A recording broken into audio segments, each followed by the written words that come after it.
Hello and a warm welcome to South Asia Today, where we bring you in-depth insights into the key events shaping South Asia.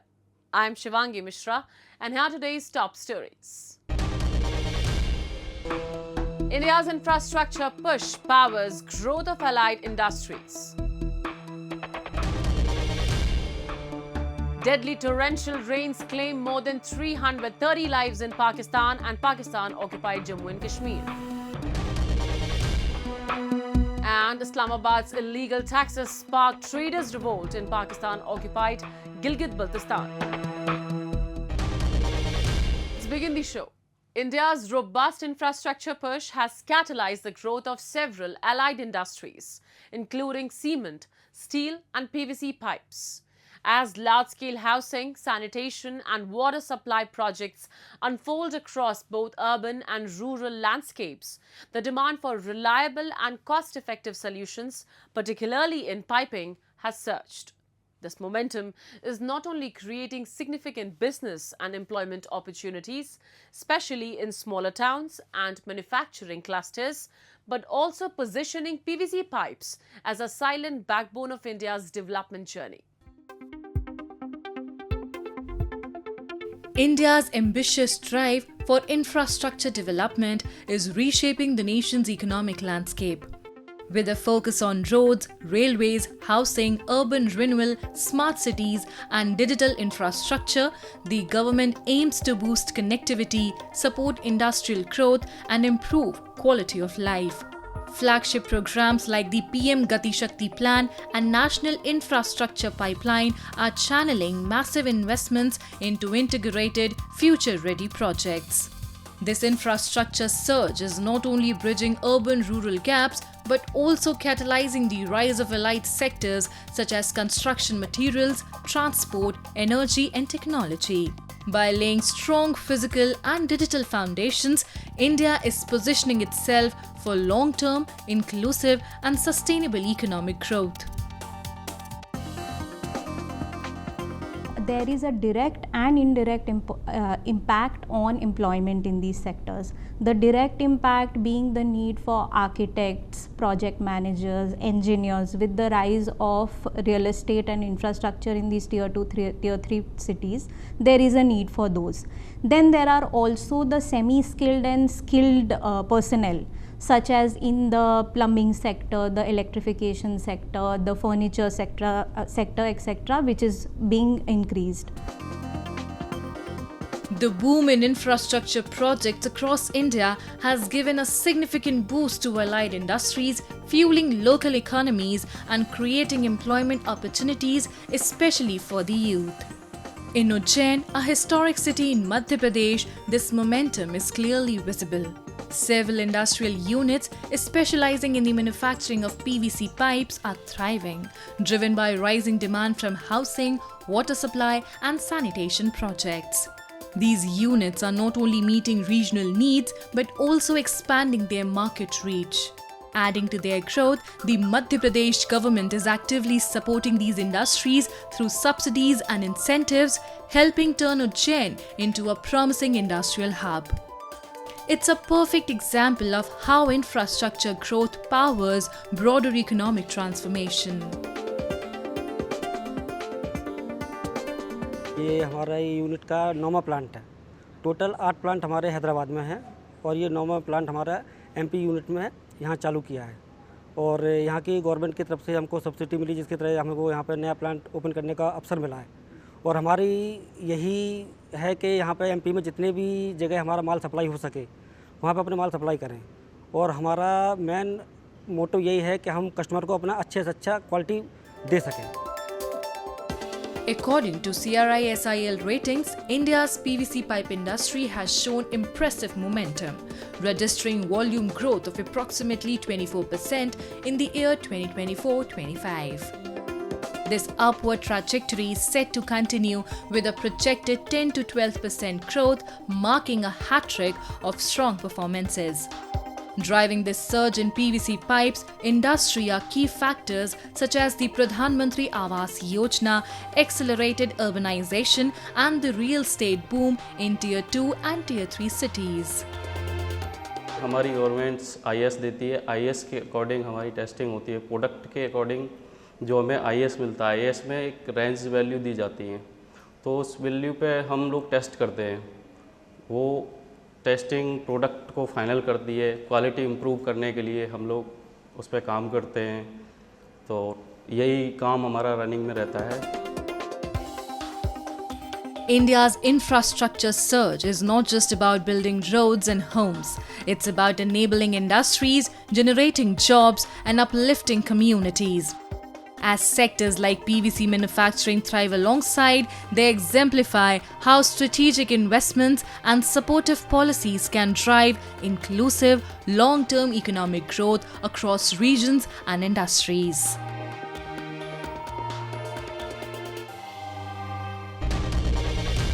Pakistan has witnessed its deadliest downpour this year.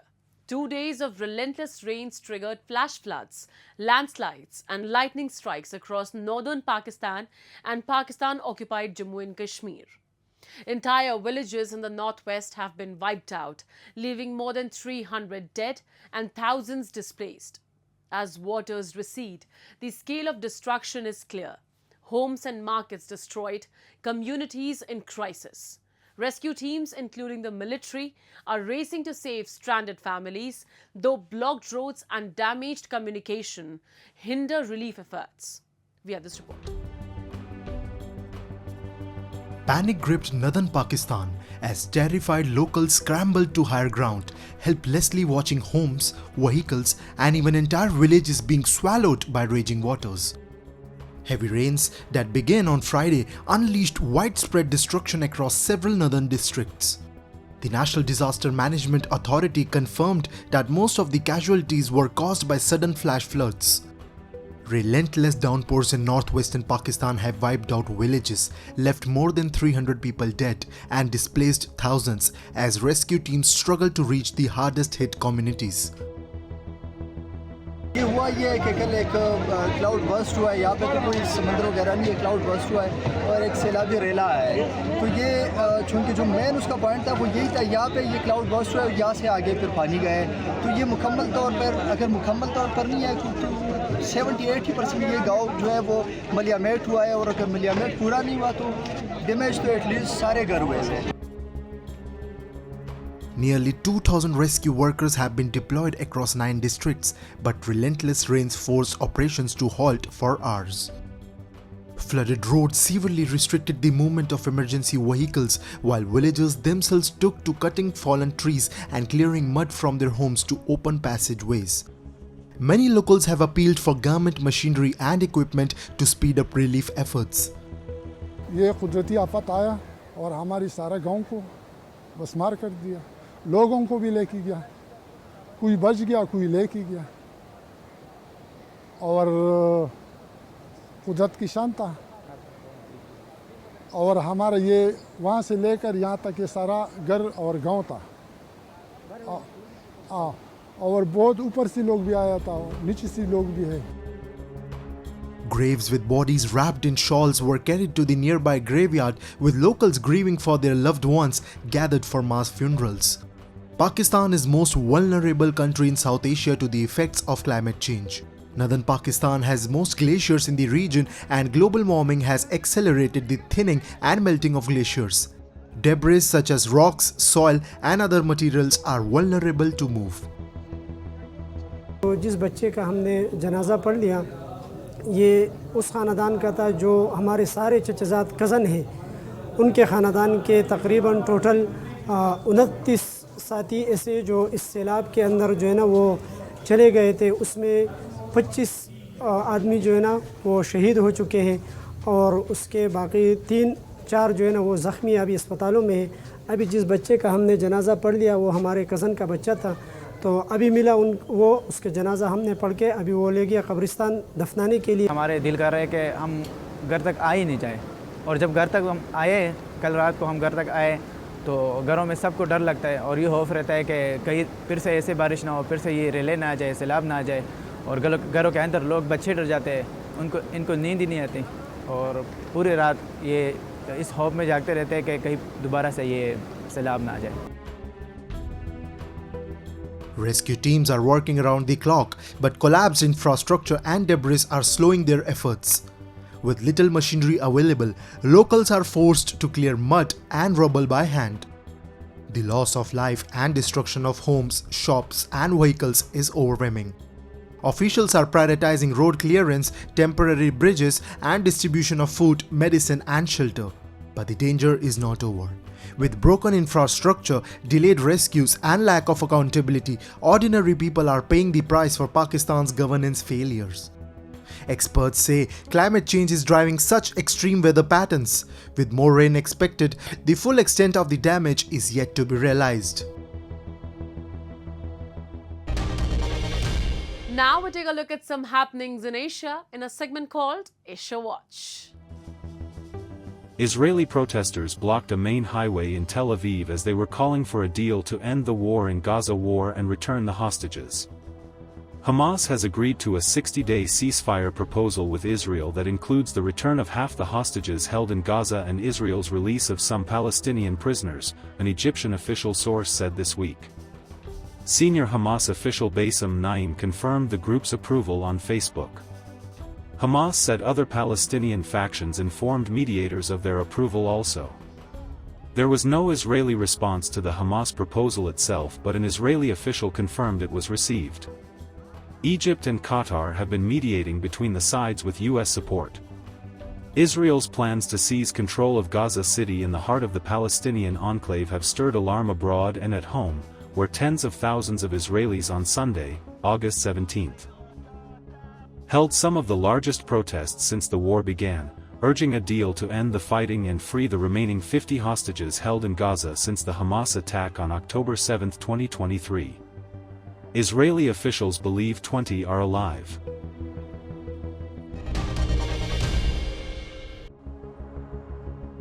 Advocacy groups filed a criminal case against Germany's foreign and interior ministers last week, accusing them of failing to protect Afghan nationals in Pakistan with German admission approvals from deportation to Taliban-controlled Afghanistan. Pakistan has begun deporting documented Afghan refugees ahead of a September 1 deadline, a move the United Nations warns could force more than 1 million to leave. Among those at risk are more than 2,000 Afghans approved for relocation to Germany under programs for people deemed vulnerable under Taliban rule in Afghanistan. The relocations have been put on hold, pending a review by Germany's new conservative-led government as it tries to deliver on its election promise to curb migration. The Foreign and Interior Ministries did not immediately respond to requests for comment on the lawsuit on Friday.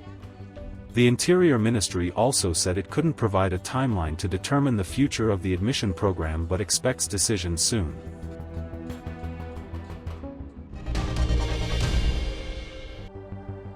Kathmandu witnessed a busy round of high-level diplomacy as Indian Foreign Secretary Vikram Misri held wide-ranging talks with his counterpart Amrit Bahadur Rai and met the country's top leadership this week. Misri arrived in Kathmandu on Sunday for a two-day official visit to the Himalayan nation. Soon after his arrival, he held bilateral talks with Rai, focusing on connectivity, trade, energy, development cooperation, and other issues of mutual interest.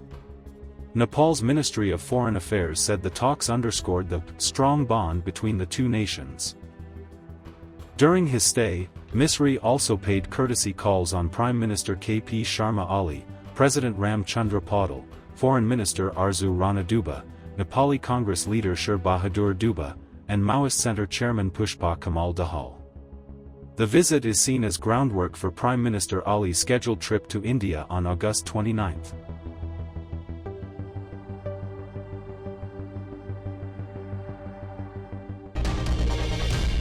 Moving on. In Pakistan-occupied Gilgit-Baltistan, the people's patience is running out. In Hunza, a sit-in protest by the Pak China Traders Alliance Action Committee has entered its 17th day, with traders refusing to end their agitation until Islamabad accepts their two-point charter of demands. The movement has choked the only land trade route between Pakistan and China, stranding goods and passengers for days. A stark reminder of how Islamabad's policies are strangling POGB's economy.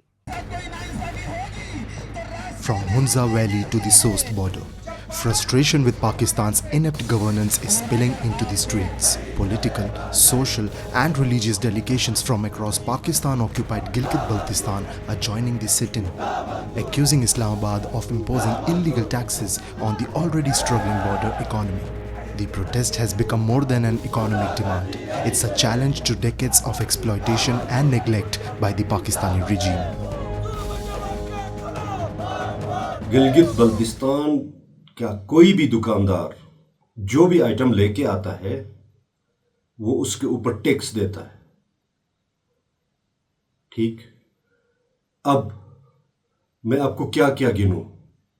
जो चीज़ें हमें China से लेके आना चाहिए वो हम लाहौर से ख़रीद के अपने दुकानों में बेचते हैं। वो हमें लाहौर से सस्ता पड़ता है। वो क्यों? कि यहाँ के ताजिर, यहाँ के दुकानदार वो चाइना जाके वहाँ से छोटे दुकानों से ख़रीदारी करते हैं। उनको एक तो वहाँ पे महंगा पड़ता है और यहाँ पे आके 100% टैक्स उनके ऊपर लगता है। Locals say Islamabad's taxation policy has turned legitimate commerce into a losing battle. By overtaxing goods at the source border and offering no development in return, Pakistan has crippled small traders while protecting its own corrupt networks. In a region already denied constitutional rights, such economic suffocation is seen as deliberate policy to keep POGB dependent and powerless.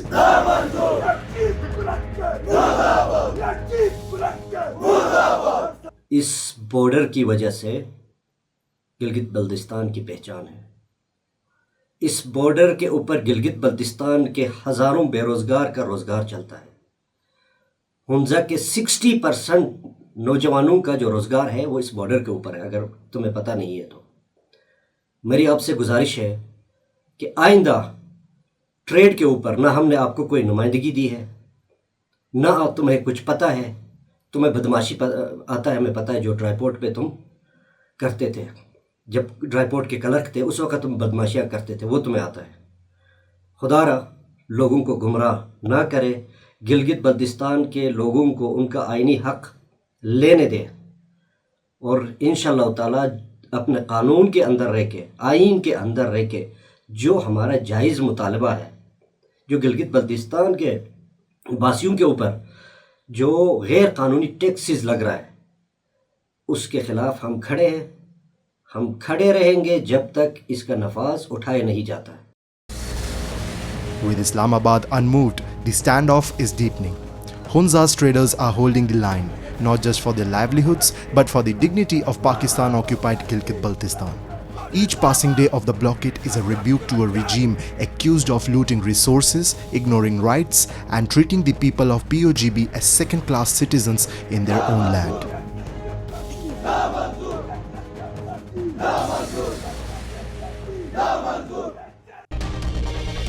Tucked away in the breathtaking landscapes of India's Jammu and Kashmir, Gurez Valley is fast emerging as a hotspot for nature lovers. Newly developed camping sites set against snow-clad peaks and pristine rivers are drawing visitors from far and wide, offering unforgettable experiences while creating fresh livelihood opportunities for the region's warm and welcoming local communities. Take a look at this growing attraction. Camping is fast emerging as one of the most sought-after experiences for visitors to Gurez Valley in Bandipora district of North Kashmir. In recent months, several picturesque camping sites have sprung up, offering travellers a rare blend of adventure and tranquility. Guests can sleep beneath starlit skies, wake to sweeping mountain vistas, and immerse themselves in the serene, unhurried rhythm of valley life, far removed from the bustle of cities. These camps not only showcase Gurez's pristine natural beauty, but also provide meaningful engagement with its warm, hospitable communities. हम तो बोल रहे हैं जो जिसको नहीं पता वो लोग आओ गुरेज वैली देखो, जन्नत है। उसका नज़ारा देखने का एक मज़ा अलग है कश्मीर, पहलगांव, अरे वर्ल्ड टूर मारो, मगर गुरेज वैली नहीं देखा तो कुछ नहीं देखा। स्वर्ग है यहाँ का, बिल्कुल स्वर्ग है। इधर कोई डर नहीं है, आओ। बहुत है, सिक्योरिटी वाले भी इधर बहुत अच्छा है, बहुत अच्छा, कोई भी डर नहीं है। इधर के लोग भी अपने को जो होना, इवन हरी मिर्ची होना तो भी उन्होंने लाके देते हैं। The camping operations in Gurez Valley cater to every kind of traveler, from simple budget-friendly tents to upscale glamping setups complete with private bathrooms, freshly prepared local meals and cozy bonfire evenings. What truly sets these experiences apart is their deep cultural connection. Many camps are run by Gurez residents trained in hospitality and sustainable tourism, ensuring guests enjoy not just comfort but also authentic local warmth. Visitors can savor regional flavors, hear traditional stories, and witness customs firsthand, making each stay a meaningful blend of nature, comfort, and cultural immersion. हम camping कराते हैं पिछले 3 साल से। इनमें सब कुछ facility है, वॉशरूम फैसिलिटी है, लाइटिंग फैसिलिटी है, सब कुछ कस्टमर को जो चाहिए वो हम सब कुछ प्रोवाइड करते हैं सर। हम लोगों को इनवाइट करते हैं, यहाँ आइए, देखिए गुरेज कैसा है। गुरेज एक इंडिया का पार्ट है, हम भी इंडिया के रहने वाले हैं। आइए, देखिए, इस नेचुरल ब्यूटी का मज़ा उठाइए, कैंपिंग में बैठकर एंजॉय करिए, नदी के किनारे आइए। The camping boom in Gurez has unlocked a vital income source for locals. With limited farmland and severe winters restricting agriculture, residents once had few job prospects. Tourism has changed that, offering roles as camp operators, guides, cooks, and drivers. This growing industry not only supports livelihoods but also helps retain youth in the valley, fostering sustainable development and renewed pride in Gurez's rich natural and cultural heritage. आज हम आए थे यहाँ गुरेज, तो बहुत मज़ा आया यहाँ पे, क्योंकि यहाँ पे जैसे हम देख पा रहे हैं कि बहुत टाइम बाद यहाँ पे लोकल्स ने पूरा टूरिज्म खोल के रखा है, पूरा इनका लोकल ही है, पूरा टेंट वेंट। मगर हम देखते हैं यहाँ पे अब आते हैं हम और होटल्स में बैठते हैं, बट उससे अच्छा है कि हम यहाँ पे टेंट्स में बैठे, क्योंकि पूरा एक नेचर की गोद में हम अभी बैठे हैं। यही नदी के किनारे टेंट्स लगे हुए, पूरी फैसिलिटीज़ है, A to Z facility local की सारी, मतलब बहुत ज़्यादा सपोर्टिव है इधर के लोकल्स। तो अब मैं यही सजेस्ट करूँगा सबको कि अगर यहाँ पे कोई गुरेज आना चाहता है तो प्रेफर करे कि टेंट्स में ही बैठे, क्योंकि एक पूरा एक नेचुरल वाइब जैसी आएगी। Since the abrogation of Article 370, Jammu and Kashmir has seen a new era of growth and opportunity, with tourism emerging as a key driver. In Gurez Valley, the unwavering support of the JNK administration and the Indian Army, through ensuring safety and actively promoting campsites, has opened the region to the world. These efforts have not only boosted tourist inflow, but also empowered local communities, created jobs, and encouraged sustainable practices. Gurez now reflects the larger transformation of JNK, where peace, development, and prosperity are becoming a reality. As we wrap up today's episode of South Asia Today, we thank you for joining us. We'll return next week at the same time with more insights and updates. This is Shivangi Mishra signing off on behalf of our entire team. Until then, stay safe and goodbye.